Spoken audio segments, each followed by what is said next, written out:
Well, greetings and salutations, everybody. Welcome to my YouTube channel, and this is Open Mic. I am, of course, your host, John Campea. Awesome honor and privilege to have you guys joining me here today. Now, every day, Monday through Friday on the John Campea Show, we save some time to take some live questions from you guys, the audience. And here on Open Mics that we do on the weekends, every once in a while we have a chance. That's all we do. It's just all open forum discussions all the time, and that's what we're going to do here today. Now, I'm sure a bunch of you today are going to ask me why I hated the Avengers 4 trailer. I just cannot believe. People ask me sometimes. You know, one of the things that I learned as a communicator a long time ago is repetition drives home a point. And so I purposefully, I will use repetition a lot in my communication to drive home a point, because when I don't, people start putting a lot of words in my mouth. And I remember yesterday when we were talking on the John Campea Show with me and Robert, and I was talking about the Avengers 4 trailer, I repeated 4 or 5 times, I like this trailer.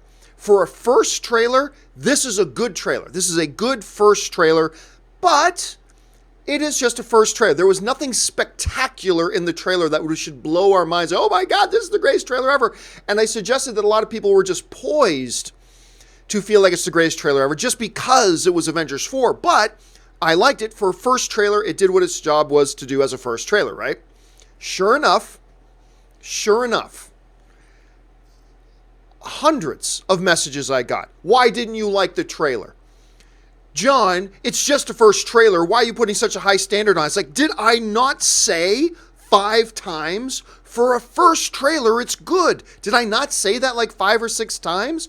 I said, I don't think it's spectacular, but it's a first trailer, and I thought it was good for a first trailer. But, I mean, so many people wrote me demanding to know why I didn't like the Avengers 4 trailer.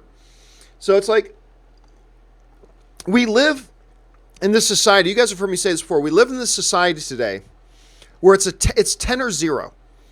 You either got to say something is the greatest thing ever, or you have to say it's the worst thing ever. And if you say anything in between, it's completely thrown out the window. If I say something was a 7 out of 10, people say I hate it. You know, it's crazy. Everything's 10, 10, 10, 10. Everything's got to be the greatest thing ever. And if you don't say it's the greatest thing ever, then that means you hated it. And oh my God, that drives me nuts. Anyway, that was what a lot of yesterday was about for me. So, whatever. It is what it is.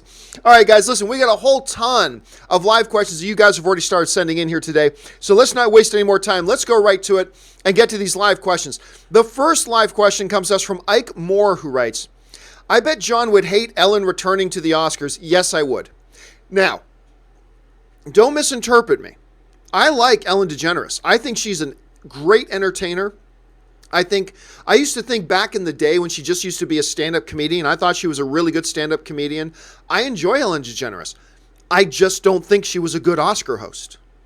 Like, sorry, I just don't think she was a good Oscar host. I like James Franco, but he was even worse. I mean, he was a horrible Oscar host, despite the fact that I find James Franco a very talented dude. But I hated him as an Oscar host, and I didn't like Ellen DeGeneres as an Oscar host. I've said that many times.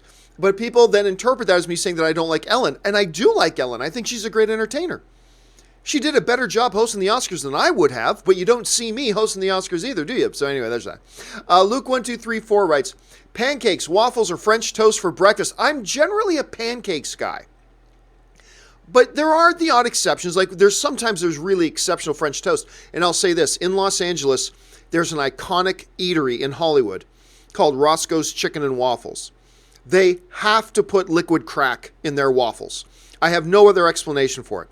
The waffles at Roscoe's Chicken and Waffles in Hollywood, California, must have liquid crack in it because you get addicted to it immediately. It's so good. Best waffles I've ever had. So normally pancakes, but if I get the option to have waffles at Roscoe's Chicken and Waffles, I'll take the waffles over the pancakes.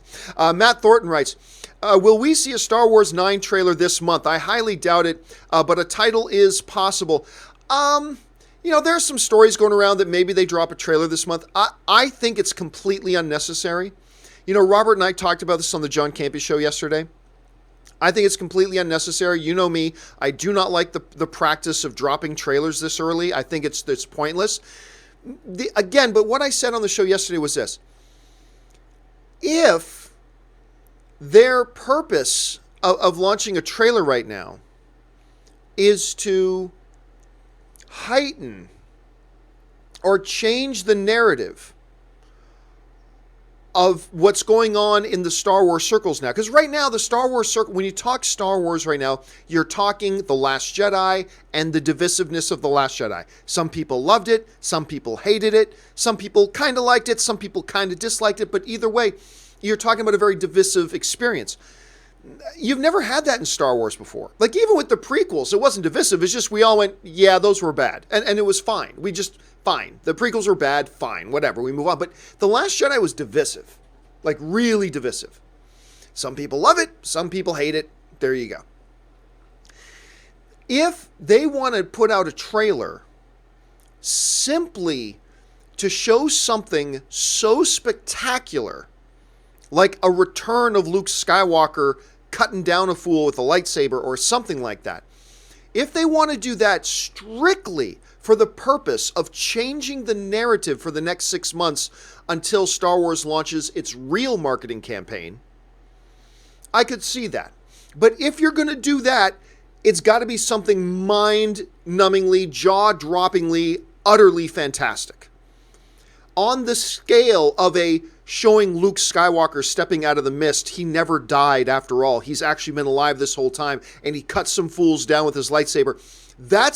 I'm not saying it has to be that specifically, but it has to be something on that level. If you want to change the narrative, just having a Star Wars Episode 9 coming December 2019, that's not going to cut it. That's not going to change any narrative.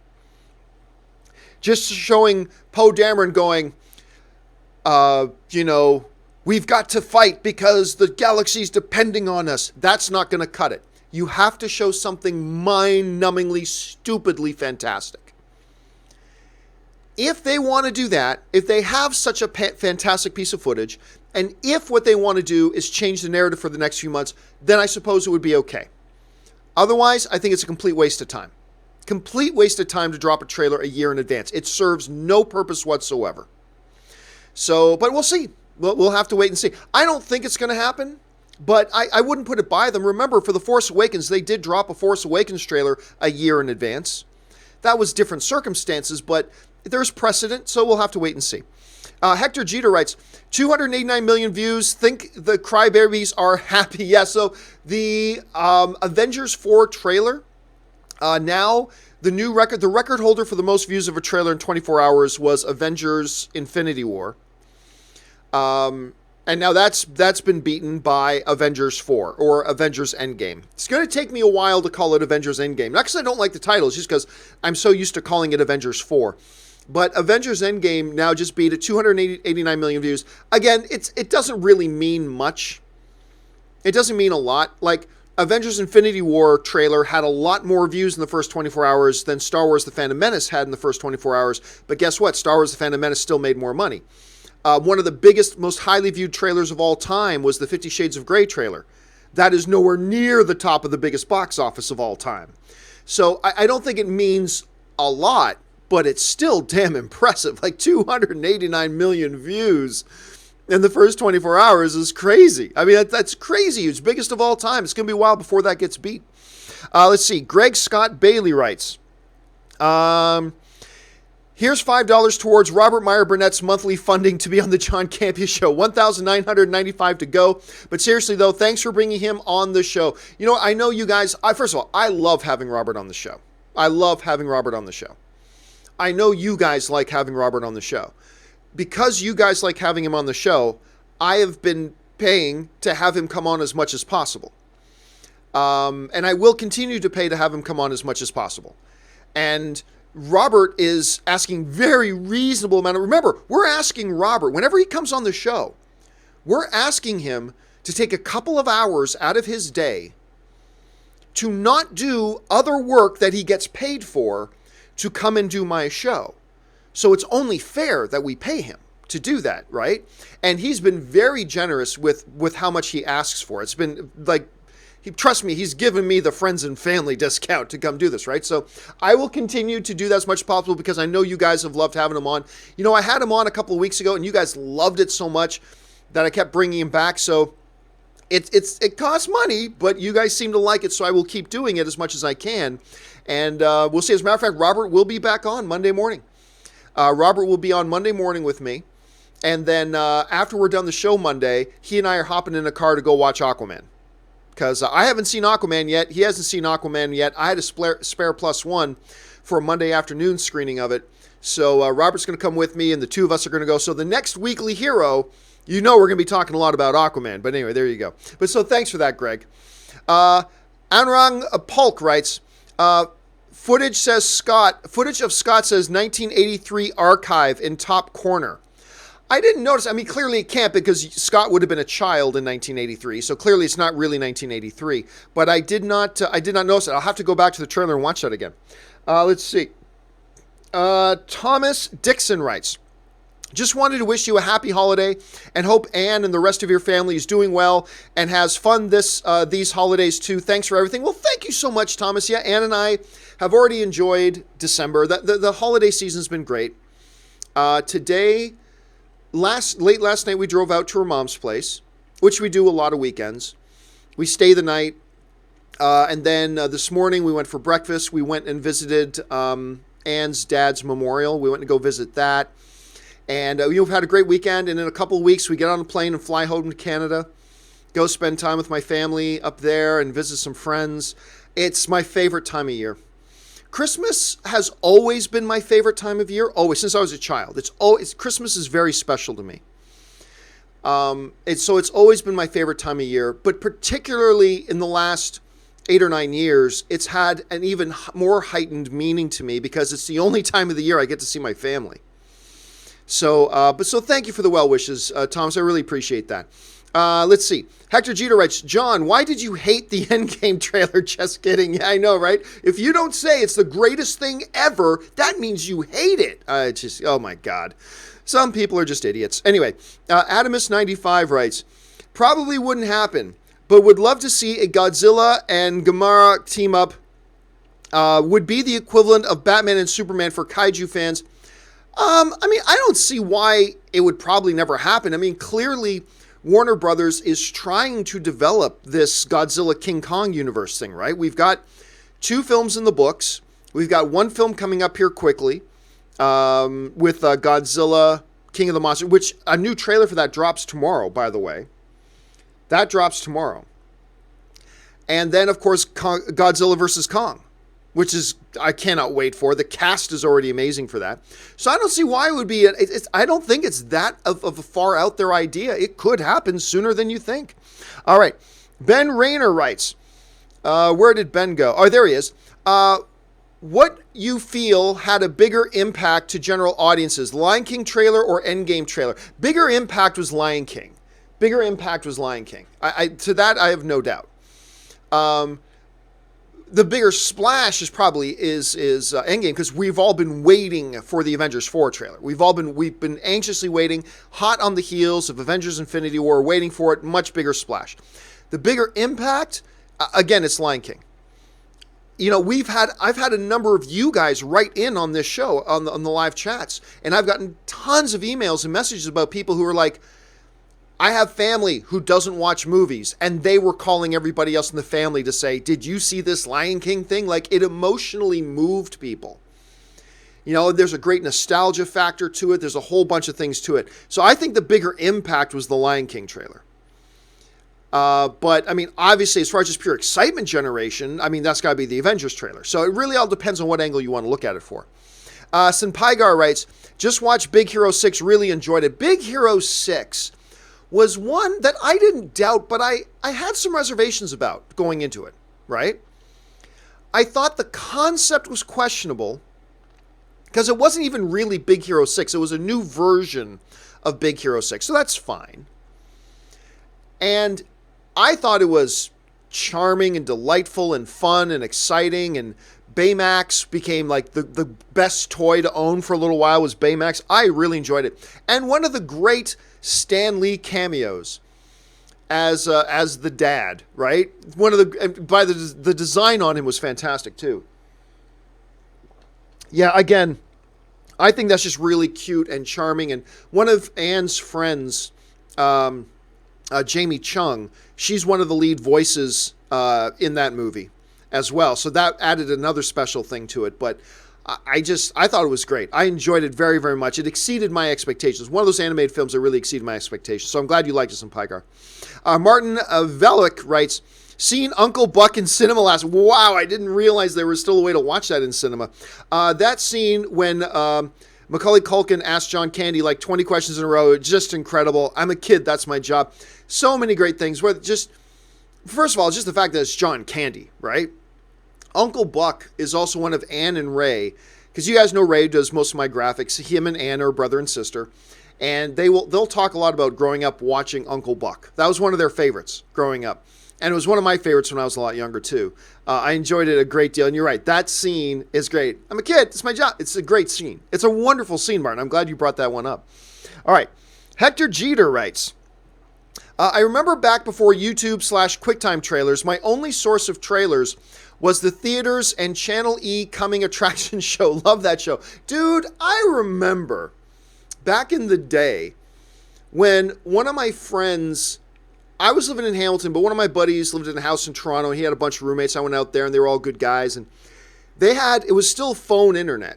Like, there was no high-speed internet. It was still dial-up internet, right? And he had that, and he was like, oh, my God, there's a trailer for something dropped, right? Some kind of trailer. And it took 3 hours for us to download the trailer. And we're sitting there basically having a party at the house, like a viewing party. We ordered, no kidding, we ordered pizza. We ordered everything. We're just, oh man, can't wait for this thing to download. How much percent is it downloaded now? 68%. Yeah, 68%. Just another hour and we're going to be able to watch the trailer. The trailer. You see, kids are like 18 or 19 years old. You have no idea. The struggle was real. First world problems. The struggle was real. Like back in the day, if you wanted to watch a trailer, like you had to commit to like an hour, 2 hours, 3 hours, just trying to download a 2.5 minute trailer. If you wanted it with any quality, if you wanted any kind of quality. And I find a lot of the kids who are just like in high school today or just starting college, they'll never know the struggle. They'll never know the struggle, but it's absolutely true, Hector. All right, Ant Banks, 1984 writes, Eddie Murphy better not offer to host anything in the near future. Remember his stand-ups raw and delirious. Oh, I know. You know, it's funny. Me and, who was it? It might have been me and Dennis. We're actually talking about this just like 2 or 3 months ago. I think we were talking about Delirious. And it is one of the all-time funniest stand-up specials ever. Right? It's great. But oh my God, you could not do that today. You couldn't do it today. But yes, you are absolutely right. And remember a couple of years ago, when Brett Ratner was producing the Oscars, he tried to get Eddie Murphy to host because Eddie Murphy was in Brett Ratner's new movie, Tower Heist. So it was a little bit of a conflict of interest. So ultimately, Eddie Murphy stood down. But yeah, there's no way you could get Eddie Murphy to host today. There's just no way you could possibly get Eddie Murphy to host today for the reasons, among others, that you just pointed out, Ant Banks. Sampaigar writes, Ben Rayner, the Lion King trailer all day long, going back to something, but yeah, I agree. The Lion King trailer had a bigger impact. And now, the Avengers 4 trailer number 2, that could be a different story. Trailer number 2 could be a totally different story. You know, Marvel tends to give us a lot more in their second trailers. And I think that's a good strategy. So that could be a totally different story, but yeah, I'll go with Lion King on this. Let's see. Sampaigar also writes, Padme, sounds a lot like a dictatorship to me. Anakin, well, if it works. Bad movie and scene, but actually like that line. Oh, it's a good line. It's a good line. You know, one of the things that I appreciate,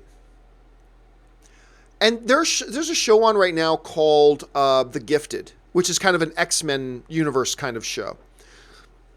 Speaking of Jamie Chung, she's one of the stars in that show. She stars as Blink. Anyway. I like it when shows like that and others take the people who are in the wrong, but try for a moment to get us to understand why somebody who's in the wrong might feel that way. And at least gain an understanding about what brings a person to a place that they would feel that way. And that amongst all the bad things about the prequels, I completely agree with you, Senpai. That one scene, like, you understood that for Anakin's point of view, hey, we need peace in the galaxy, and we need order in the galaxy, and we need whatever. And somebody who's seen Anakin has seen a lot of war and a lot of lawlessness, and he himself was a slave, and his mother was a slave, and all. So to somebody like him to go, yeah, you might present him with, what we're talking about is a dictatorship that ultimately led to the downfall of the galaxy. But for somebody in Anakin's position, he could look at that and go, well, I mean, if it works, if it brings us peace and order and stability and ends lawlessness, then maybe it's worth it. And I just appreciate it when TV shows or movies or whatever, or stories, try to take a moment to get us to not just go, oh, those people are idiots, and they might be, but at least go, man, they're doing a good job of getting me to understand why intelligent people would take an idiotic position, right? Because that happens. There are intelligent people who take idiotic positions. And I like it when stories will take a few moments to not just paint them one color, but go, let's try to understand why an intelligent person would come to a place like that. Like with The Gifted, there's this whole movement, and it's a whole analogy, much like all the X-Men is. There's this whole analogy for racism, but it's human beings hating mutants. And there's this whole movement, they call it the Purifiers. That's their version of the KKK, but who just hate mutants and want mutants gone and want mutants eliminated and blah, blah, blah. And there's this other side where a bunch of humanity think, no, they're living human people. I mean, we got to have fair. Let's be fair. But the show does a good job highlighting specific things in that world that would take a reasonable, intelligent, not evil person to end up on that side of the fence. When this happens in their world, and they say this happened in their world, and they see this happen in the world, you could understand, you don't have to agree, but you can understand why they end up there. And it's something that a lot of lazy storytelling never wants you to understand the position of who we see as the antagonists. And that's one of the reasons why Avengers Infinity works so well, is because it wasn't just, here comes Thanos, he's going to kill half the life in the universe. It was, they spent a lot of time in that movie getting us to understand, hey, Thanos may still be evil, and he still may be very, very wrong. But as an audience, we got where he was coming from. We understood why, in his mind, he saw himself as the hero, even though he was clearly a villain. And even though he was clearly pretty evil. But they spent time to get us to understand what brought him to that point. It makes the story more compelling. It's not as easy, but it's worth it when you can do it right. And I appreciate when they do that. And that one line in that horrible, horrible movie kind of was a glimpse of that. Anyway, thanks for bringing that up, Senpai. All right. Patrick Conway writes, Rocket and Bruce upgrades the Quinjet to save Tony. I don't know that Bruce has the knowledge to build, intergalactic spacecraft. That's beyond him. Rocket, hey, it's like owning a broken down car. It's simple to him, so maybe Rocket, but they'd have to still find him. I don't know. It's possible. I mean, they've got to come up with something. The predominant theory is that Captain Marvel finds him on her way to Earth. Space is very big. The odds of that happening are ridiculously small, to the point that it's going to feel really forced if they do that. So they got to come up with some mechanism to get Tony back. Okay. Stubble McShave writes, where are we at? Stubble McShave writes, Endgame has a final ring to it. Is it possible that Marvel will take a break from Avengers and develop new characters in their movies after Spider-Man? Well, I mean, I fully expect an Avengers 5. And remember, they've been doing, with the exception of Infinity War to Avengers Endgame, which is only going to have 2 movies in between. That's going to be Ant-Man and Captain Marvel. Those are going to be the only 2 MCU movies in between the 2 Avengers films. Avengers have been generally had more films in between them, leading up to the first Avengers, between the first Avengers and Ultron, between Ultron and Infinity War. This has been a smaller window. but they still squeeze in 2. So I don't believe it's an either or, Stubble. I think they can have another Avengers movie in 2 or 3 years and have 5 or 6 standalone films in between and do both at once. So I think it's not an either or. I think it can be a both and. What are they going to do? Who knows? We don't know what their exact plans are after Spider-Man Far From Home, but I'm sure we'll find out soon enough. Stubble follows up. We don't know what those movies will be about. It seems they have taken this as far as it can go. It's hard to make it any bigger. Well, I mean, look, why do we as an audience just think it has to be bigger? Why does it have to be bigger? Why does the next story have to be bigger? Why can't it be smaller? You know? One of the great examples of that was Ant-Man to me. The first Ant-Man movie, I think, is underrated. I think that first Ant-Man movie is underrated. And it was wonderful because it got rid of the, we need to save the galaxy or we need to save the planet. No, they made it much smaller. No pun intended with Ant-Man. But they made the story much smaller. And they made it great. They made it great. Winter Soldier, while still a pretty grand scope movie, was a much smaller scope movie than a lot. And to a lot of people, Captain America Winter Soldier is the best MCU movie ever. Not to me. I still think the first Avengers movie is the best comic book movie of all time. But there's a lot of people out there, if you ask them best comic book movie ever, they're going to tell you Winter Soldier. And that was a smaller scale movie. I don't think everything necessarily has to be bigger because eventually you're going to hit a wall. And you're going to be done. There's nothing left you can do now. And you screwed yourself, right? This story of Thanos has been one that they have been building to specifically. And, I've talked to some other fans who feel like, well, they got to get Galactus now in from the Fantastic Four because that's the only next thing you can do to go bigger. But why does it have to be bigger?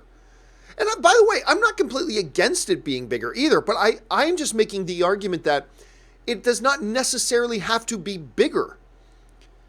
Bigger is not automatically better, right? I say go smaller, and let's see where it goes. But who knows? Who knows what they've got in mind, man? Who knows what they've got in mind?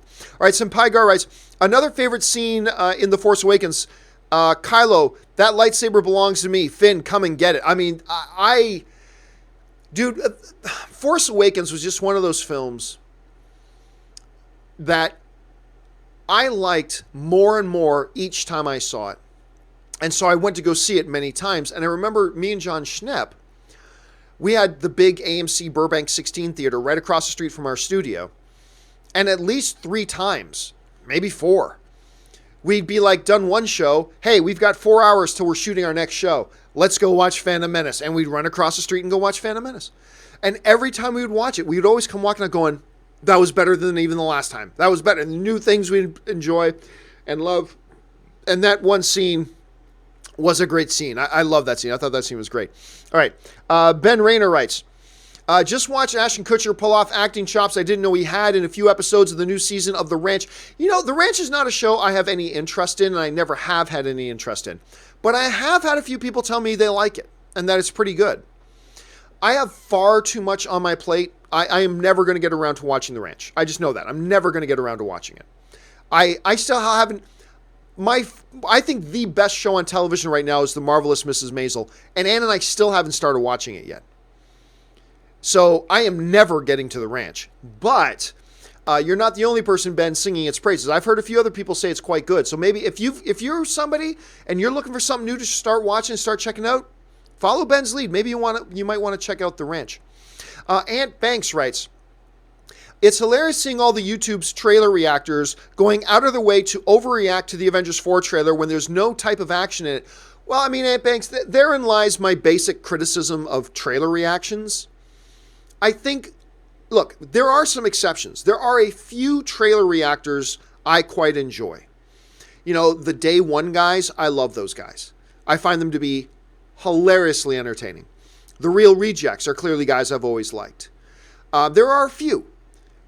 For the most part, though, trailer reactions and trailer videos, I find, and this is just me giving my opinion, and this is why I don't do them. Because I know they're really easy views. They're very easy views. I could have got 200,000 views on a trailer reaction video to the Avengers Endgame trailer. Easy. Easy. But I've tried doing one or two. It's like, this just feels fake. And you watch, because I know a lot of trailer reactors, and it's like, I've watched trailers with you before, and you didn't act that way. Because you watch these trailer reactors, right? And it's all, whoa, wow, oh, like it's all that. And it's like, I've watched trailers with you, dude, and you did not act like that. You did not react that way. But you're putting on a show. You're putting on a show. And it just reeks of a lack of authenticity. And it's like, I'm not going to do that. And I'm pretty boring watching a trailer. Because I watch a trailer, I'm like, nice, I like that he did that. Wow. Like, I'd be boring as hell. I am boring as hell to react to a trailer. I'd much rather do a trailer breakdown.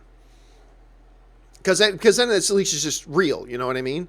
But again, that's not me saying all trailer reactors are fake. I am not saying that. I know a few of them that I think are very good and very entertaining, and I watch a few myself. But what you're just saying there, who was it that said that? Yeah, Ant Banks. What you just said there is the exact reason why I don't do them myself. I know they're easy hits, but I just wouldn't feel authentic doing it. That's just the thing. I just wouldn't feel authentic doing it. But that's just me. Patrick Conway writes, over under 90%, Thor or Tony finally say Avengers Assemble. Oh, I'll take under on that. There's one guy who's going to say Avengers Assemble, and it ain't Thor and it ain't Tony. It's Steve. It's Captain America. He's the guy who's going to say Avengers Assemble. He was the guy who almost said it at the end of Age of Ultron. He'll be the guy to say Avengers Assemble. So I will take well under 90% on that, Patrick, all day. All right, Sampaigar writes, trailer for Mortal Kombat 11 was pretty awesome, but man, I'm not sure I could watch a full movie of that. It's very graphic. Yeah, so at the Game Awards, they did a trailer for Mortal Kombat 11, and it was very graphic. It was very, very graphic. Great. Again, I tell people this all the time. John, wouldn't you love to see Justice League versus Avengers? I said, that'd make a really great 10-minute YouTube video, but it wouldn't make for a good movie, you know? And that Mortal Kombat 11 is a great example. Great for gameplay and great for a trailer, but I don't think you can watch a movie of that. But it was a pretty great trailer. If you haven't seen it yet, look up the trailer for Mortal Kombat 11. It's very gruesome and gory, but it was pretty fun. Pygar follows up, Disney said their Star Wars park will open this summer 2019. Man, to go on a life-size Falcon and walk around that park would be a bucket list for me. Here's the thing. So Ann and I used to have annual passes to Disneyland. We decided to not get them as of last year and this year. And that we were going to get annual passes again once Star Wars Land opens. And it doesn't matter what they charge. I'm going to sell my car. I'm going to eat ramen noodles for a year. I'm going to do whatever I have to do to afford buying 2 annual passes for me and Ann for Disneyland, because I'm going to go to Star Wars Land every week for the next year, and probably every day for the first few weeks. And I'll tell you what else. I am not a Potterhead. I enjoy the Harry Potter movies, I do, but I'm not a Potterhead. But, and you may have heard me say this before, when I go to Universal Studios City Walk, Universal's Hollywood, and I'm going there tonight, me and Ann are going out there tonight to watch Bumblebee, but when I go there, we always go into Harry Potter, the Wizarding World of Harry Potter Land. Number one, because it is amazing. You really feel like you are walking in the Harry Potter world. It's crazy. It's so good. But what it really does for me, every time I'm there, I'm like, okay, this is awesome, but it just makes me more excited for Star Wars Land. Because if Star Wars Land can do what the Wizarding World of Harry Potter does for the Harry Potter universe, I'm never going to want to leave that place. I am never going to want to leave that place. And my wife, Ann, who is a Potterhead, by the way, and you look at any serious Harry Potter fans, Ann, when she's there, constantly grinning, ear to ear, huge grin, it just makes her happy. Cody Miller, Olympic gold medalist Cody Miller, he was just down here, stayed with me for a couple of days. Whenever him and his wife, Allie, come down, got to go to Universal Studios and go to Harry Potter Land. They are major, major Potterheads. And you see major Potter fans, when they're that Harry Potter world, they're just never stop smiling. And I cannot wait to have that experience at Star Wars Land. All right. Murray Reich writes, my initial reaction after seeing the Avengers 4 title is, I want to be your Endgame, Taylor Swift. I'm going to assume that means that's a Taylor Swift song. I've never heard it. No offense to Tay-Tay, but I've never heard the song, so I can't comment on that. But speaking of the title, I think the title's perfectly fine. I don't think there's anything great about it, but I think it's a good title. I heard some people bagging on the title. It's like, what do you expect? Like, seriously, what are you expecting the title to do? It's just a title. Who cares? Why get upset about it? And what were you expecting the title to be that would blow your mind? It's a title. So who cares? And I think Endgame is a perfectly fine title. I don't know why people are getting upset about it, but whatever. I can see maybe not liking the title, but why get upset about it? It's a title. Who cares? It's a title. Anyway, Luke1234 writes, do you think that the success or failure of Terminator 6, by the way, it's not Terminator 6. It's kind of a reboot in many ways. It's one of those things where it's erasing all the other Terminators after Terminator 2 and just pretending this is the new Terminator 3, but whatever. Do you think that the success or failure of the new Terminator movie could have an impact on whether RoboCop returns as green? Oh, no. We'll have nothing to do with it. Not a single thing to do with it. These are two vastly different franchises that have traveled vastly different roads and vastly different paths over the years. The success or failure of one will have I feel very safe in saying the success or failure of one will have absolutely zero effect, positively or negatively, on the success or failure of the others. None. No studio exec with half a brain is going to go, oh, Terminator 6 works, that means RoboCop will work. Nobody will be that stupid. So, no, I don't think you're going to see any correlation. I think RoboCop has a chance of getting greenlit and moving forward. We've heard some stories about it in recent months. So I think it's got a chance, but its chances are not going to be helped, nor will their chances be hurt by whatever happens in the new Terminator. Of that, I feel pretty secure about. Murray Reich writes, but John, where's the second trailer for Avengers 4 already? Just kidding. Anyways, I thought it was a good trailer just to water our appetite or our palates for the next huge one. I agree. It was a first trailer. Was I hoping for bigger and better? Yes, of course. But I completely understand it's a first trailer. For a movie that doesn't open for 5 months, 4.5 months now. 4.5 months away, more trailers to come. And I thought for a first trailer, it's a solid trailer. It's a good, solid first trailer. Just reminding everybody where we left off. These are where our heroes are at. Give you a little bit of an emotional hook. Perfectly good. Did what a first trailer should do. I wasn't blown away by it. But today, I don't expect to be blown away by first trailers. You know, I think that's becoming more the pattern. The first trailer is the setup, right? It's the softball they toss you. Say, hey, everybody, here's this movie. It's coming. Give you a little peek at it here. Here's a little peek. And then the second trailer that comes along is usually one where they try to start to hit you with it, right? And understanding that that's kind of been the pattern for Marvel a little bit lately, a little bit at any rate. I thought it worked perfectly well as a first trailer, but I'm not going to oversell it. I don't think it was spectacular. But very few first trailers these days are. So we'll see. We'll see when it all comes up. But yes, my anticipation level for the second trailer is now through the roof. Because if I felt like they're being so reserved with this first trailer, and I just feel like they're rope-a-doping us in, right? And then they're going to come out swinging with the second trailer. So I'm actually quite excited for it. Okay. Let's see here. Where are we at? Oh, that was Murray, right? Yes. So next one is Patrick Conway, who writes, favorite all-time late night host. Ooh, it's got to be David Letterman. Don't get me wrong.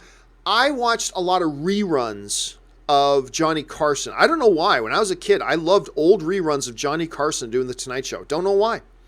I mean, it was before my time, but I used to like watching the reruns of them. And to this day, a lot of people will say he was the greatest who ever did it. And he may be. Carson may be the greatest who ever did it. He may be the GOAT. But I know my favorite was David Letterman. The guy had a wit. There was a cerebral wit to him that was crazy. Like a lot of the guys today, Kimmel, Fallon, funny guys, totally funny guys, and they do some stuff that I really like watching. But David Letterman, like I said, like Triple H is a cerebral assassin.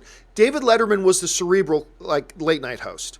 He had a cerebral wit to him that I thought was really hilarious. And every night I would look forward to his top 10. The David Letterman top 10 list I always thought was gold. And so for me, it's David Letterman. Chris Warden writes, do you think Paramount will be able to come to terms with Chris Pine and Hemsworth to get Star Trek 4 going again? I'm holding out hope that they do. Good question, man. Look, we heard a while ago that both Hemsworth and Pine walked from Star Trek 4. And they had every right to do so. Paramount has gone to the talent and said, look, guys, these Star Trek films do not make as much as we thought they would make back in the day. They still do pretty well, but they don't make nearly as much as Marvel movies or DC movies or Star Wars movies or James Bond movies. They don't do those types of numbers. So, Paramount said, we need to ask you guys to take pay cuts. Would you mind making less so we can make these movies without losing money? And I think that's totally fair for Paramount to ask. I think that's totally fair and reasonable and responsible for Paramount to ask. But I also believe it's totally reasonable that Chris Pine looks at that and goes, look, we had an agreement that if I did this movie, I would get paid X dollars. And I want to hold you to that deal. Paramount says we can't do that deal. Then Pine says, okay, then I'm walking. This is one of those situations in Hollywood, and I think this happens, where there's nobody to blame here. I don't think there's anybody at fault. I think it's totally reasonable for Paramount to say, look, we want to keep making these movies, but we can only make them if we can put ourselves in a position where we can actually not lose any money on them. So we need to do this to be financially responsible. But I also feel it's completely responsible and reasonable for Chris Pine to go, well, you know what? We had an agreement. I want to stick to that agreement. I think it's reasonable for him to do that too. I think it would be great if Paramount would bend. I think it would be great if Chris Pine would bend, but I totally get it if neither of them do. I don't think there's anybody at fault here. But it is an unfortunate situation. Will there be a compromise? I don't know. I really don't. I mean, the fact of the matter is, as much as I have liked these Star Trek movies, particularly this last one they had, I thought this last one, Star Trek Beyond, I thought it was great. I loved it. Even though the first trailer was total ass. Anyway. I'm guessing right now, if the over-under was 50% that they work it out, I'm going to guess the under. I'm not saying 0, but I would guess the under on 50%. So, who knows? Maybe we'll get lucky, but right now things do not look good. Let's see. I missed a couple here. Patrick Conway writes, miss seeing Into the Spider-Verse today. Unfortunately, driving 2 hours in a storm to the cinema with my little cousin stopped me from going. Yeah, I get that. I'm going to see Into the Spider-Verse on Tuesday. Tuesday is when I'm going to go see that. It's an interesting couple of days here. I'm seeing Bumblebee tonight. I'm seeing Aquaman on Monday. And then I'm seeing Spider-Verse on Tuesday. And then I'm seeing Mortal Engines on Wednesday. So it's an interesting couple of days. And, it's funny. I don't generally go to press screenings anymore, but I bought the tickets for Bumblebee and Aquaman.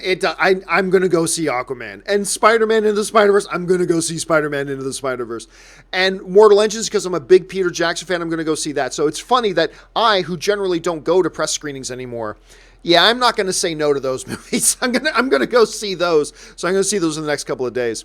I'll let you know what I think about them as soon as I can, though. Velvet Thunder writes, that was a favorite late night host. Did that one. I guess I just missed Patrick. So we move down now to Chris Warden, who writes, Holloway or Ortega tonight, who you got? It's killing me that I can't watch this fight tonight. We have been waiting. You know, Dennis and I were actually texting back and forth yesterday because Dennis and I generally try to get together to watch the UFCs whenever we can. We're both really busy, but we try to make sure we get together to watch the UFCs. But I can't. I got to go see Bumblebee tonight. Like, I bought the tickets for it. It's the special screening. And, you know, me and Ann and our friend Dorina and her husband Brennan are going, and I got to go watch it. So I'm going to miss the fight. I'm actually going to say this. I'm going to put my money on Ortega. I think Brian Ortega takes it. The guy's a beast, but so is Holloway. And you know what's fun? These are two guys who like each other. They respect each other. They always say very, very positive things about one another. And you know, I was watching an interview with Brian Ortega the other day and goes, you know, man, it just kind of sucks. He says, because, you know, I was at a press event with Holloway the other day, and I told him, man, this sucks. I think you're a cool dude. I would want to party with you. And like Holloway said, yeah, man, you and I would totally party together. And he's like, but he, you know, Ortega said, but that's what it is. He's the champ. I'm undefeated. This is where the roads are heading. We've got to fight. We have to fight. You know, he has the belt. I want the belt.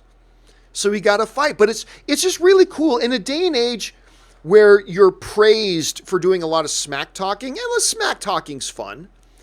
But in a day and age when everybody wants smack talk, to me, it's really cool seeing these two elite level combat artists, you know, at a press event where you're used to seeing them stand up and yell at each other and point fingers, and see them go, man, you're a cool dude. I would totally party with you. And then seeing them say that and just talking completely respectfully about each other through the whole thing. I'll tell you what, it actually makes me look forward to the fight even more. It makes me look forward to the fight even more. And yeah, I'm not going to be surprised at all if Holloway pulls it out. That dude is a beast, but so is Brian Ortega. I'm going to put my money on Ortega. Velvet Thunder writes, my cousin Vinny is way underrated. Great lore thing. I don't think it's underrated at all. I think people speak very highly of that movie. You bring up My Cousin Vinny. It's a very, very respected movie. And did not Marissa Tomei win her Academy Award for that? Hold a second. Let me just see here, just to double check and be sure. Let's see. Where's the awards line?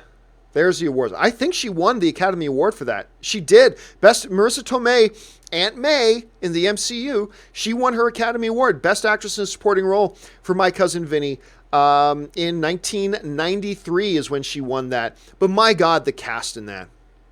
The cast in that movie is so good. Joe Pesci. Some people think it was maybe his best film. The Karate Kid was in it. It's a great movie. I enjoy it a lot. I don't think it's underrated. I think it does get a lot of praise, and I think it does get its due. But yeah, I totally agree. It's a great, fun little film. All right. I'm Upset writes, worst Emily Blunt film. Wolfman. Oof. The Huntsman. Girl on the Train. Or Gulliver's Travel. I'm going to go Girl on the Train. That movie, like, Huntsman Winter's War, I think it was what it was called, the one that Emily Blunt was in. That was not great. But I didn't think a train wreck either. I didn't think it was good, but I didn't think it was a train wreck either. Wolfman and Gulliver's Travels, we talked about Gulliver's Travels the other day, but the Girl on the Train is so bad. Like, hard to put into words how bad it is. That Girl on the Train movie was offensively bad. And it should have been great. The trailers made it look like it could be like an Oscar contender kind of movie. And you've got an Emily Blunt in it, but it doesn't matter how good she acts. If the script and story suck, it doesn't matter how good she acts, and it's not going to make the movie any better. And that movie's just bad. So I'm going to say the worst of that bunch for me is Girl on the Train. Just awful, awful movie. Simpaigar writes, love your show. Thank you so much, man. I'm always working when you're live, so thanks for doing some open mics on the weekends. It's the only time I can participate. Well, thank you for being here. I love doing it. You know what? I'll be honest with you. I miss doing open mics. I miss it so bad. But, you know, me taking on that role at the studio meant I had to cut back on some things. And the big thing I had to cut back was open mics. Because I used to do open mic every day.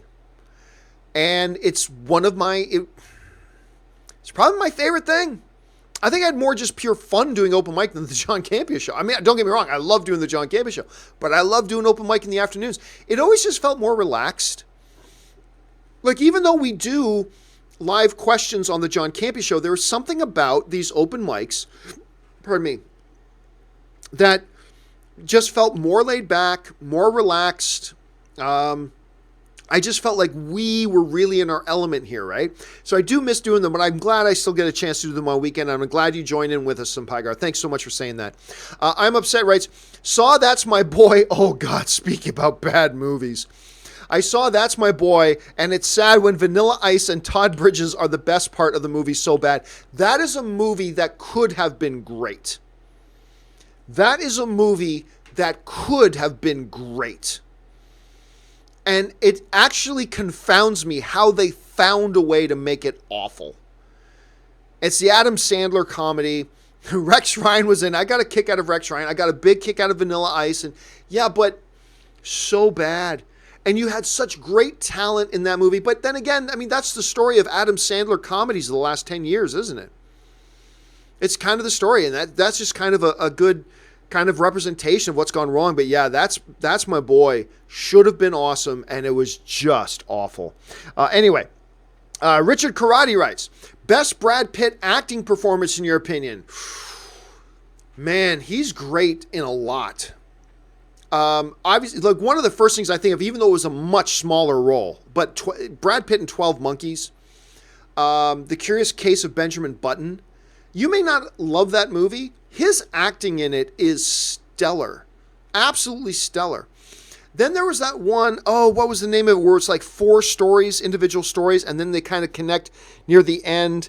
I'm forgetting the name of it now, but he was great in that. He's wonderful in the ocean stuff. Obviously, he's great in Fight Club. The dude is just, Brad Pitt, a world-class actor. I loved him in Fury.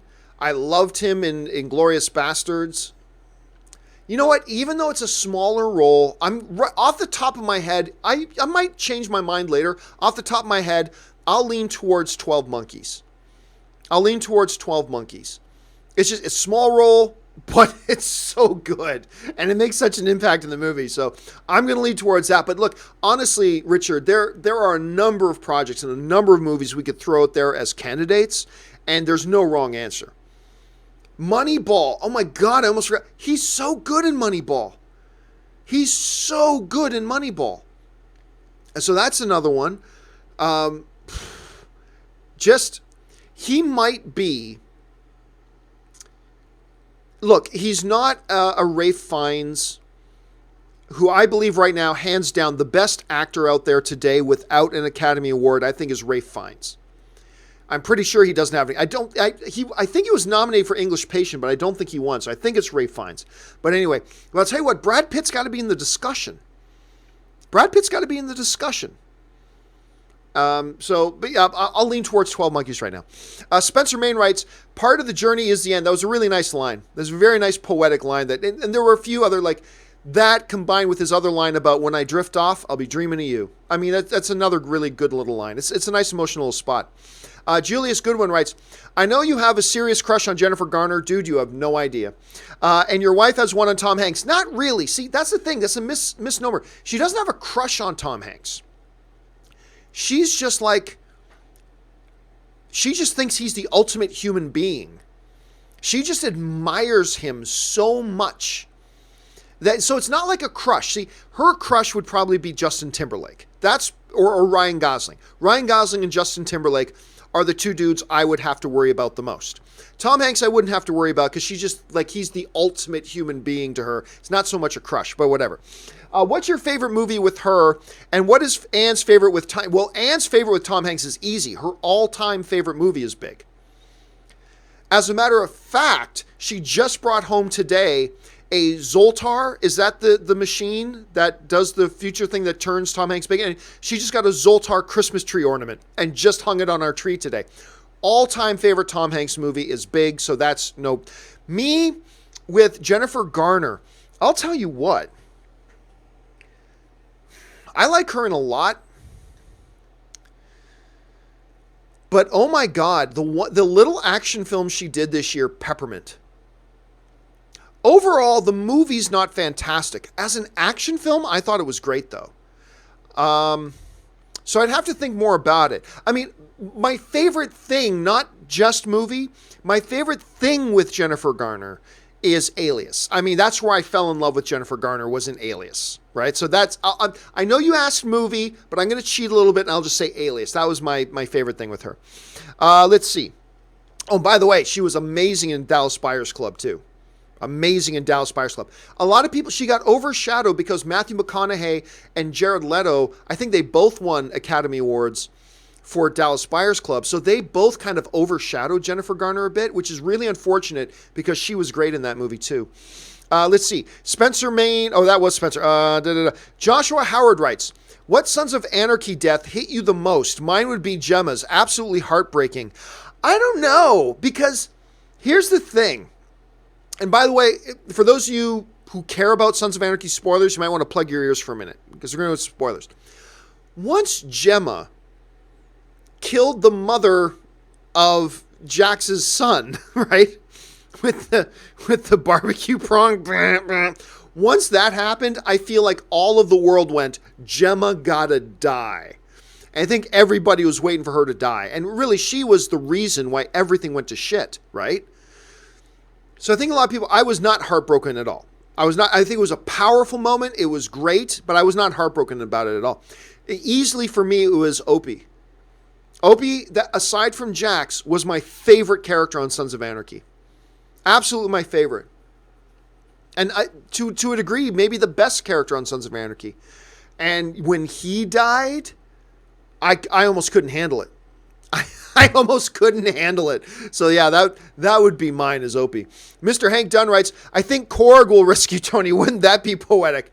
Hey, we got a spaceship here. We see you running out of air. You want to ride? It would be amazing if Korg rescued. I don't think that's what's going to happen, but how great would that be? Taika Waititi would make that scene hilarious.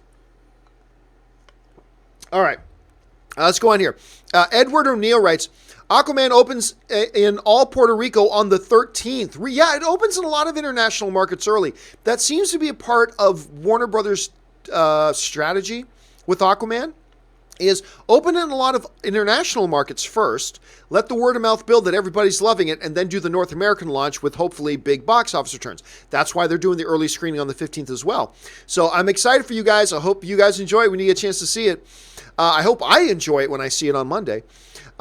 James L.H. writes, Hi, John. Went to a secret screening at Cineworld for the first time, not knowing what was playing. Pleasantly surprised it was Green Book. Really good film. Green Book is amazing and is getting a lot of early awards buzz. Getting a lot of awards. Like, I think it was it was the National Board of Review, I think, gave it their Best Film of the Year award. And I wouldn't give it Best Film of the Year, but it's great. And it does deserve awards nomination. I love that concept of secret screening. That Cineworld does.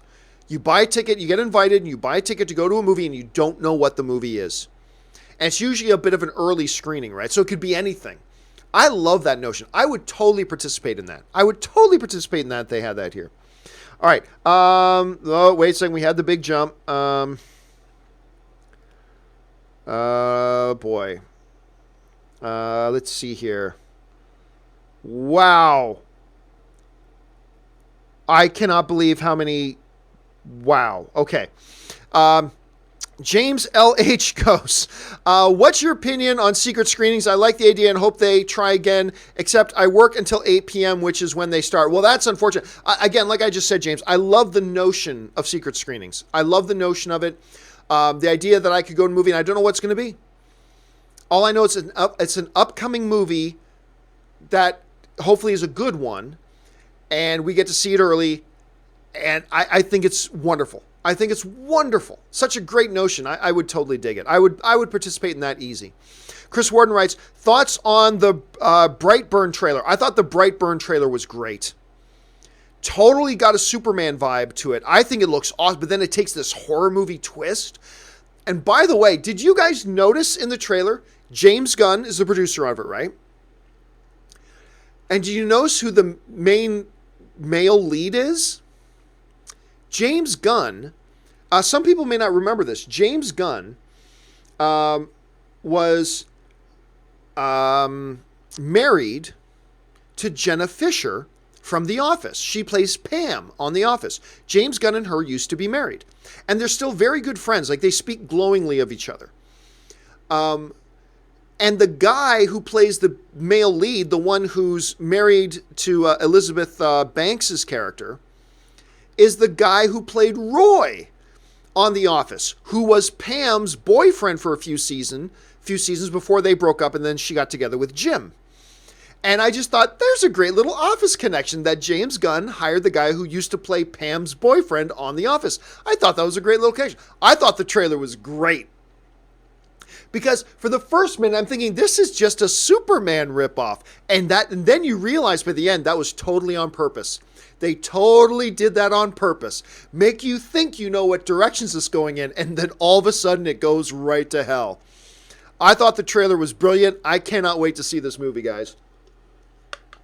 Cannot wait to see this movie. All right. Daryl Best Wiley writes, over under 30%, we see Tyrese in the next Fast and Furious movie. Well, since Dwayne The Rock Johnson's not in it, I'll go over 30%. Look, if I'm a producer for Fast and Furious, I'm kicking Tyrese out. I like Tyrese, I do. But you have sabotaged our movie franchise. If I'm a producer of Fast and Furious, I'm just like, dude, we like you. We think you're great, but you have repeatedly shown that you cannot restrain yourself from embarrassing us on social media. And you dragged all this behind the scenes drama with The Rock out into public, and you started airing all of our dirty laundry. And you carried on this feud. Outside of that, and you've embarrassed us. And you've hurt the property. You've hurt the franchise. I would simply go, it's not that I'm against giving second chances, but I just don't trust that he won't do it again. But that's me. I believe they will bring him back, especially since Dwayne The Rock Johnson is not in the new Fast and the Furious. So, yeah, I'm going to take the over. I'll take the over 30% on that. Okay. Kalis Menon writes, did you see the Burn Bright trailer? We just talked about that. Yes, I did. I loved it. I thought it was great. Ben Rayner writes, have you used a mechanical keyboard before? Yes, I have. I like them a lot, actually. The travel on it is great. I like it very much. It's funny because when I was getting a new machine, I'm planning a new machine. I was thinking about getting one, but anyway. Mr. Everything writes, when I get out of here, there's going to be Ronin. When I get out of here, there's going to be Ronin. Yeah, everybody thinks they're going to start calling him Ronin in the new movie. They're not. I could be wrong. I don't know that. I don't know that for certain. No one's told me that. I don't think they're going to call him Ronin. I don't think they're going to call him that at all. It would be interesting if they did. CK Gould writes, what do you think Jason Voorhees did in between killing sprees? I think he played a lot of Pokemon Go. Is that what the name of the Pokemon game was that everybody ran around with? Because really, what else was he going to do except wander around the woods? Just give him a smartphone, Pokemon Go. Boo! Go, Jason. It's always a good question. What's he doing? Wasn't he in hell for a while? And then in outer space? Man, they did some ridiculous things with Jason. Jedi Lori writes, unlike the rest of the world, Transformers 3 is my favorite, and I didn't like Logan. The subjectivity of film. It's true. Look, and by the way, you're not alone. I actually think, if I remember, if that's the one with the battle in Chicago, if Transformers 3 is the one with the battle in Chicago, and I'm not sure that it was, but if that was the one, I think Schnepp liked that one, and Robert Meyer Burnett didn't mind that one either. I thought it was awful. I thought it was terrible. The only Transformers movies I have liked is the first one. I like the first one, that's it. Hopefully after I see Bumblebee tonight, it'll be the second one. Actually, Anne got to see Bumblebee yesterday. Because Anne works for Hasbro, they did a special screening just for the Hasbro bigwigs at the Paramount lot with Paramount's president there and everything. So Anne got to watch Bumblebee yesterday. She told me nothing about it except that she really liked it. So I'm going to go see it tonight. It's going to be her second time seeing it. Hopefully I'll like it. But yeah, Logan was the best film of last year, Jedi Lori. But like you said, it's the subjectivity of film. And that's the best thing about it. What fun is there in being film fans and talking about movies together if we all liked and disliked the exact same things? Where's the fun in that? So I love it, Jedi. That there are movies you like and that you don't like, and they're not all the same as the movies I like and don't like. And there's probably a million movies that you and I would agree on that we like and dislike, but there's going to be some that we don't, and that's where the fun lies. So thanks for sharing that, Jedi. RA's Reviews writes, "Hey, John, I finally saw A Quiet Place this morning. Loved it until the ending. Reminded me too much of I Am Legend, but it's a good movie. Oh, God, I loved the ending." Again, more subjectivity. I loved the ending. To me, it's the only way you can end that story. And I'm not going to go too much into it in case there are those of you who haven't watched the movie yet. But to me, that was the best way to end that movie. And the only logical way to end the movie, to me, at any rate. But yeah, for me, Black Klansman makes an argument for it. But for me, A Quiet Place still best movie of the year. I'm still waiting on watching Roma. I still haven't seen Roma, so that's still to come. But as of right now, to me, the best movie of the year is still A Quiet Place. But that's just me. Let's see. That was our reviews. KW Garrett 83 writes, Kimmel says Academy paid him as the host $15,000. Why would anyone work such a hard job for $15,000? The prep and rehearsal adds up to more than one day's work. Well, yes. It's still $15,000. You do it for the prestige of it. Because look, it's a gamble. Because you crash and burn at the Oscars like James Franco did, it hurts you. It does. But you crush it at the Oscars, it does a lot for you. I mean, when Tina Fey and Amy Poehler were hosting the Golden Globes and they were crushing it, it gave a big boost to both of their profiles. They became even bigger profiles at that point. And I think hosting that's the biggest stage. There is no bigger stage in the world than hosting the Oscars. You do it, and you do it well, and you crush it. It makes you a made guy for years. But there's a risk to it. But it is $15,000. Most people don't make $15,000 in a month, or 2 months, or 3 months. It's still a lot of, look, I'm sure it's not a lot compared to what the millions that these guys make sometimes, but still $15,000 for probably 2 or 3 weeks work. Plus you get to have the eyes of the world on you. I would do it. I'd do it for $15,000. It's becoming more precarious now. With everybody having their torches out and everybody being on witch hunts as soon as somebody takes a position like that, I wouldn't do it. If it was just about the money, I'd do it for $15,000, sure. But I wouldn't do it. I wouldn't want my entire life and everybody going through all my past social media posts with a fine-tooth comb, finding somebody from some point in my life that once heard me say some kind of a joke that was off color, and they're going to bring it up, and then I'm going to have communities of people demand that I make public apologies. And I wouldn't do it. I wouldn't do it. So it's going to be difficult. Roman Bryant writes, my friends, I thought he said we were the enemy. Yeah, that's what I heard. Ed. My friends, I thought he said we were the enemy. Yeah, that's what I heard. I don't know what that one is. Guys, do you know what that one is? I know I've got about a 30-second delay between me and the actual stream. There's about a 30-second delay, but I'm looking over here to see if you guys know what that is. So just go ahead and throw in there if you know, because I'm stumped on that. Yeah, that's what I heard, Ed. Let's see. No one's putting it in there yet. Nobody? Nobody's got it? I think you stumped all of us, Roman. Did you stump all of us? Nobody's saying anything. Nobody's saying anything in the chat board. No? Nothing? I'm going to give it 5 more seconds and I'm going to move on to the next question. 5, 4, 3. Oh, okay. 2, 1. Yep, no one's got it. So you stumped. You stumped me. Okay, here we go. Alex Von Gollum writes, Hi, John. On watching the Endgame trailer for the first time, it seems to me that Tony caused the drift as he feels so guilty of what happened, so he wants to die. It would explain Nebula's absence. Thoughts? No, not at all. No, he's been trying to get home. He's trying to get home, but he ran out of water and food, and pretty soon he's running out of air. If he wanted to off himself, there are much faster, better ways for him to off himself much more effectively and efficiently. No, I don't believe for a second he was trying to commit suicide. He knows he didn't cause it. He tried to prevent it and they failed, but it wasn't his fault. Ultron was his fault. Ultron was his fault. Thanos was not his fault. They all tried their best.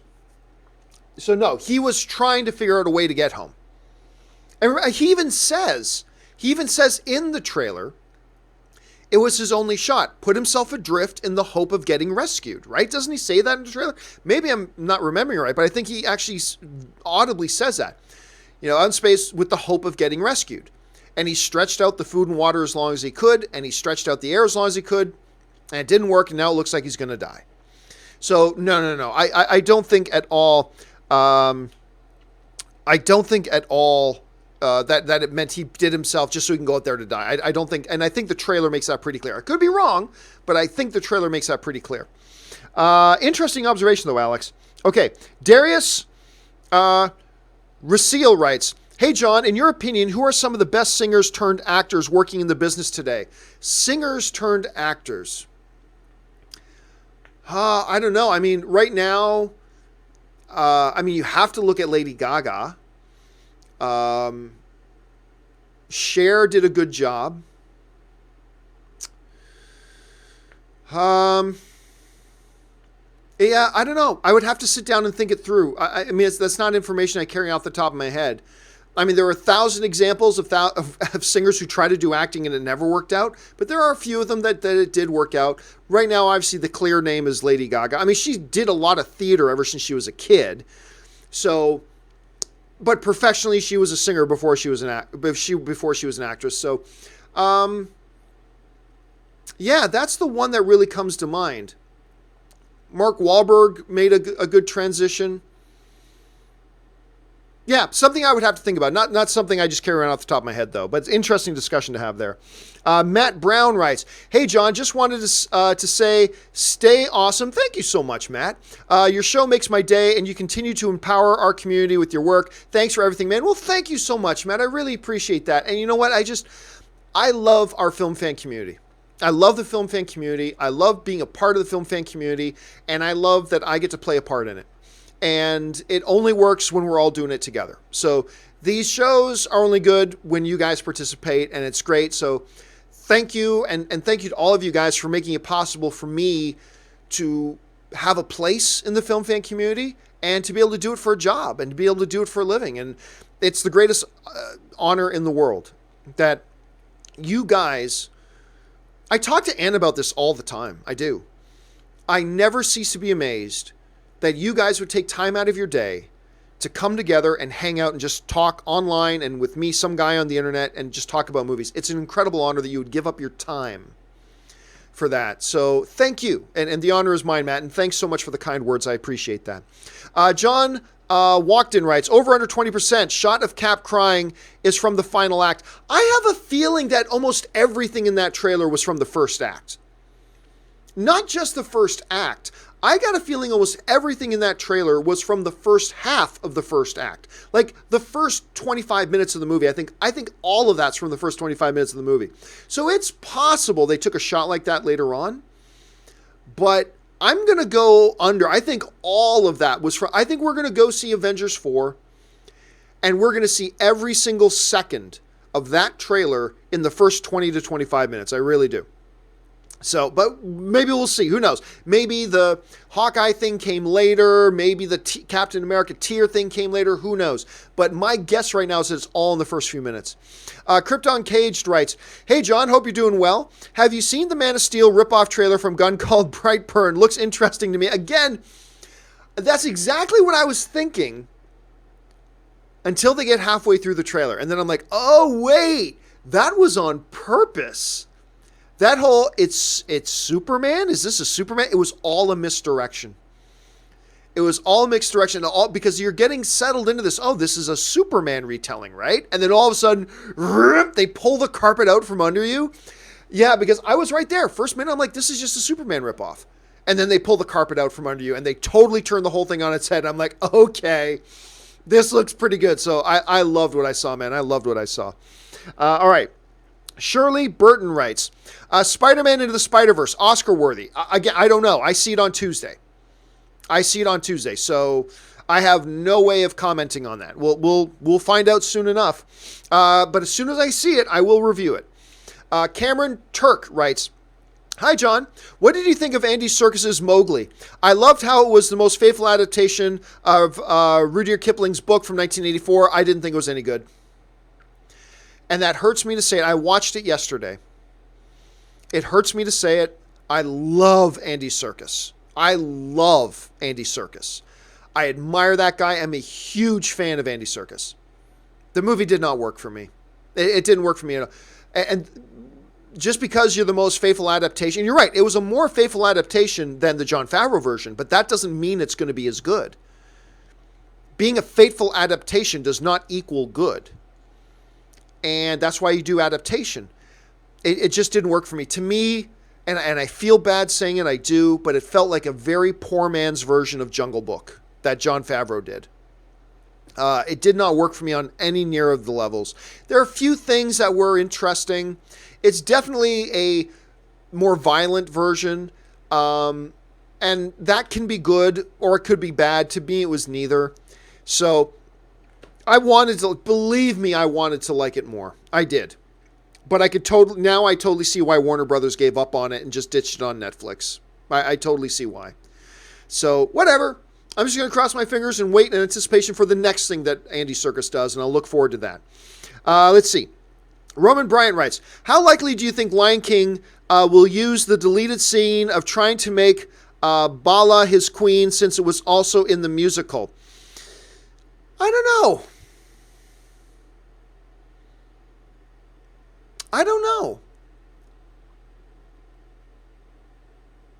I'm trying to remember if I even ever saw the scene. And I saw the musical. I went and saw the stage show of Lion King. It was years ago, but I saw that and I don't even remember it there. So it's hard to say. Look, we already know that they're taking some things out.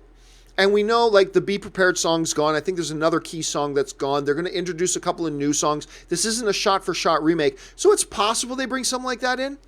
But I guess we're just going to have to wait and see. It's an interesting question, Roman. I just don't know what to say to it because I don't even remember the scene myself in any of the deleted materials.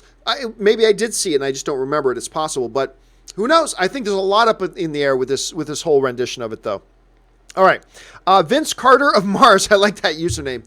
Vince Carter of Mars writes, Do you think anyone that died before the snap will come back by the end of Endgame? I think Gamora will come back, but Loki and Heimdall will stay dead. I think Loki will stay dead for now.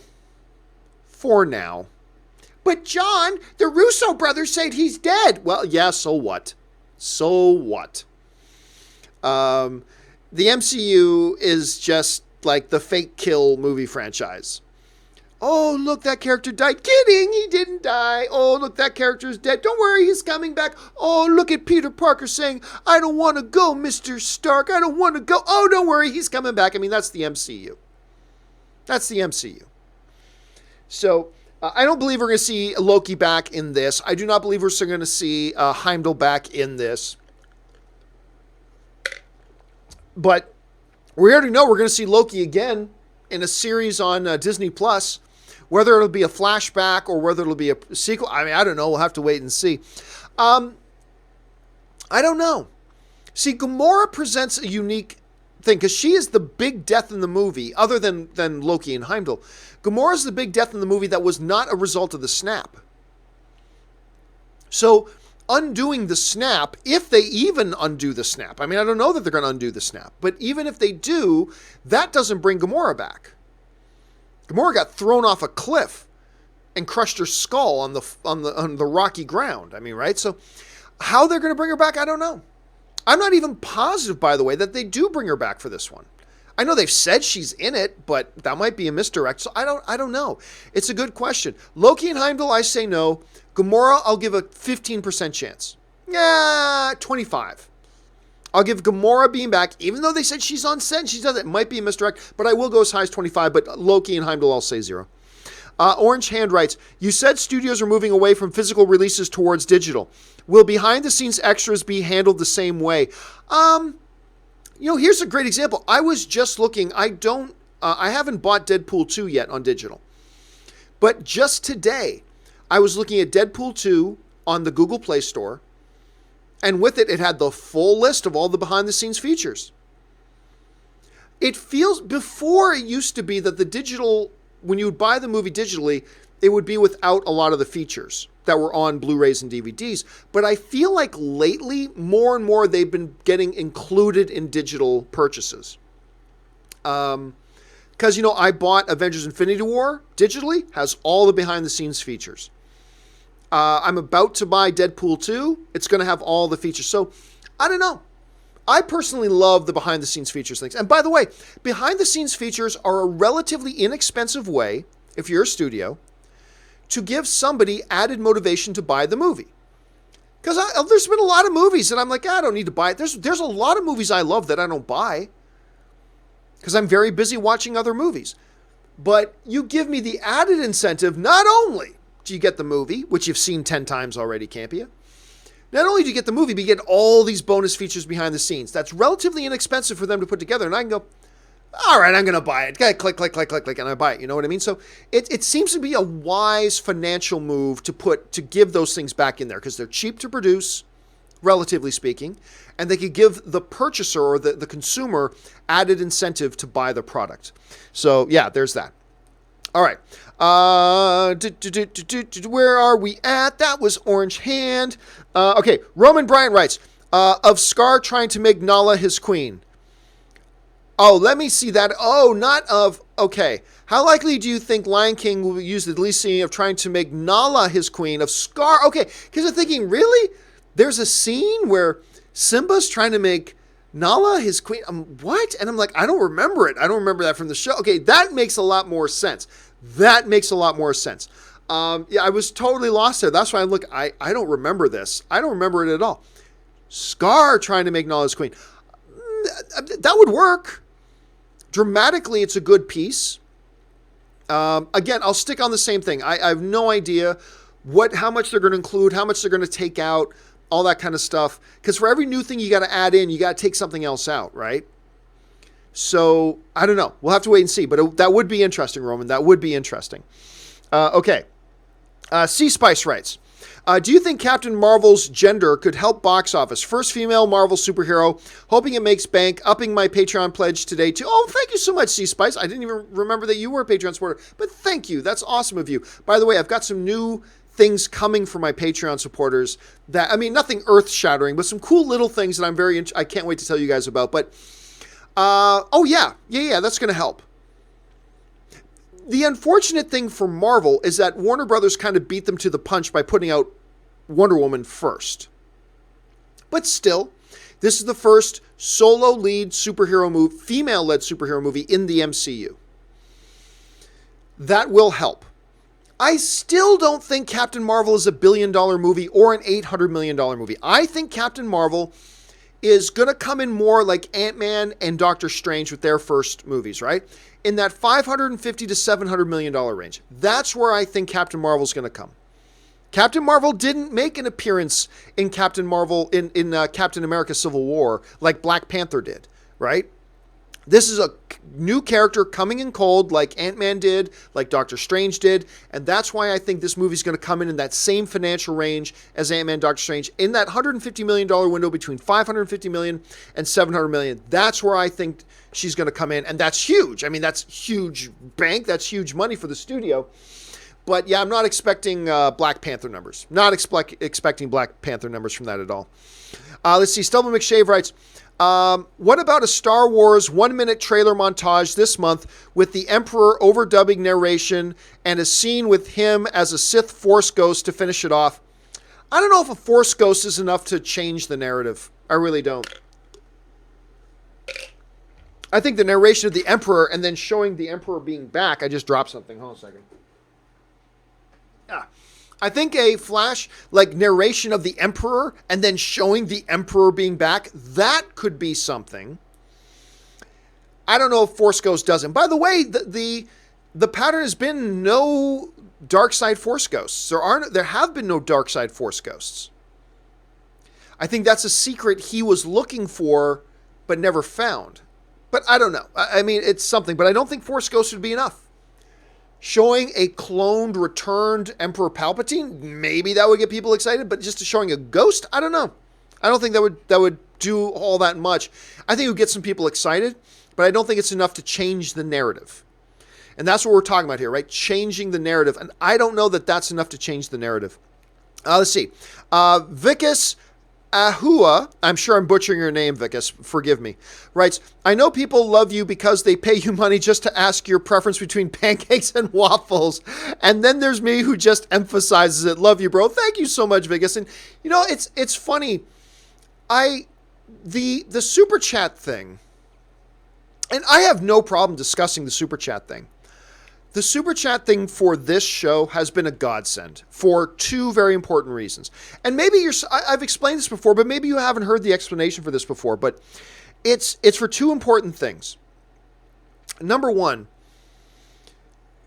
you can understand, I have time in one of these shows to get through 30, 40, maybe at most 50 questions, right? You can imagine in a show like this one, this is just an open mic on a Saturday, and we've got like over 700 people in the live chat board right now watching live. Everybody sends in 2 questions or comments. That's 1,400. I can't. So back in the day when I was doing AMC and when I was doing Movie Talk at that other place, I would be able to pick like 1 out of every 100 emails that get sent in. And maybe 1, when we would take live just Twitter questions, we'd be able to take 1 out of every 50 that got sent in. And I would constantly get people angry at me. I would get angry emails every day. Every day. I got angry emails from people mad at me and accusing me and yelling at me digitally for never picking their questions. How come you pick those stupid questions and you don't pick mine? And their questions were usually pretty stupid too, but blah, blah. It's like, guys, we get 1,000 tweets sent in. We got time to maybe get to 15 or 20 of them. It's not that I'm excluding your tweet. It's just, and for the viewer, there was no way practically for the viewer, if they had a question, to make sure their question got asked. And number 2, there was no way practically for the viewer to support the channel. So that was a problem. What super chats have given me as a content creator is, number 1, it's allowed me to give the viewer a mechanism that ensures your question or comment will get answered on a video, whether now live or in a companion video later. But you now have a mechanism that guarantees your question will get answered. Since I've implemented that, whereas I used to get multiple emails per day of people angry at me, I think I've gotten 1 in the past year. 1 in the past year. So that's been great. But also, it gives the audience a practical way to support the channel. And it's been a great source of support for the channel for me. It has made this channel possible, really. For me to give the kind of hours to it that I do. And for me to give, fact checker Jonathan a job. And for me to give Ray, the graphic designer, a job. It's been just an amazing win-win-win godsend for me. It's a great way for the channel to be supported. It's a great way to give the viewers the way to participate in the show in a way that it guarantees their participation in the show, and it gives a great way to support the channel. So it's been wonderful. So I don't mind you highlighting it, Vicus. I appreciate that. And it is amazing with just the fun things people will throw in there for us to talk about. It's always great. It keeps it fresh. It keeps it different. It keeps it new. And I love it. And I have a great time with it. So thank you for bringing it up, Vicus. Okay. Let's see. RA Reviews writes, I'm seeing Bumblebee tonight. You and me both, RA. Ann and I are heading off. Like, Ann's already seen it. Ann and I have to leave in the next 20 minutes to go see it. So I'm going to have to cut the show off here pretty soon. But yep, going to go see it tonight. I'll do my review tomorrow. Cobra writes, have you seen Mortal Engine yet? Nope, still haven't seen it, but I'm seeing it Wednesday night. I'm going to go see it Wednesday night. So I'm hearing good things about it. So as soon as I see it, I'll put up my review for it. Again, it's Peter Jackson. I love Peter Jackson. I think the trailers for this, the first trailer was ho-hum to me, but the trailers have gotten better. I am now really quite fascinated to see this movie, and I'm hearing good things about it. So As soon as I see it, Koba, I'll let you guys know. All right. Eric DeRigi writes, how come nobody is talking about the possibility of scenes in Captain Marvel and Avengers for trailers being fake?